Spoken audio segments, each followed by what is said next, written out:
মানে ওরা জেনে গেছে যে কথা বলতে পারে না, আমি তাহলে কথা বলবো না, বলছে কিছু নাই, হাতে এক মগ জল ধরে দিয়েছে, বলছে যান এবার। আজকে ধরুন এত বড় একটা মঞ্চে আমাদেরকে আমন্ত্রণ জানানো হয়েছে, সেই জন্য আমরা সত্যিই খুব অনেক অনেক ধন্যবাদ জানাই আপনাদেরকে, অনেক ধন্যবাদ।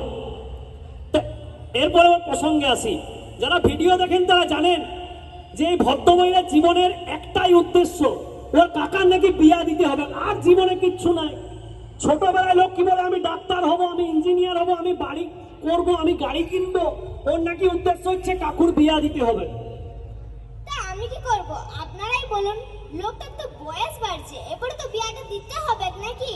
তার বয়স বাড়ছে মানে যারা কাকু কাকিমা জেঠি জেঠিমা যারা আছে, বিয়া হয়ে গেছে যাদের, তাদেরকে আর বয়স বাড়ে না, বিয়ার পরে থেমে গেছে নাকি এক জায়গায়? না, সেইটা নয়।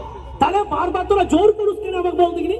হ্যাঁ আচ্ছা কাকু, হ্যাঁ, তুমি কোনোদিন কালী পূজা দেখেছো? তা কালী পূজা কে দেখবে নেই? আমরা বাঁকুড়া বীরভূমের লোক বলে কালী পূজা সবাই দেখেছি, এবার বলার জিজ্ঞেস করার কি আছে? কালী পূজায় ছাগল বলি দেখেছো? এ বাবা দেখো, কালী পূজায় ছাগল বলি, বাবা এটা দেখবো না আমরা? হ্যাঁ, সবাই দেখেছে, যারা বসে আছে সবাই জানেছে কালী পূজায় ছাগল বলি হয়, ছাগল বলি সবাই দেখেছে। তা তুমি কোনোদিন দেখেছো যে ছাগলটা বলির আগে সুসুর করে যে পুকুরে ডুব দিচ্ছে? লাও, ছাগল কোনোদিন নিজের থেকে যে পুকুরে সুসুর করে এরকম করে ডুব দেয়?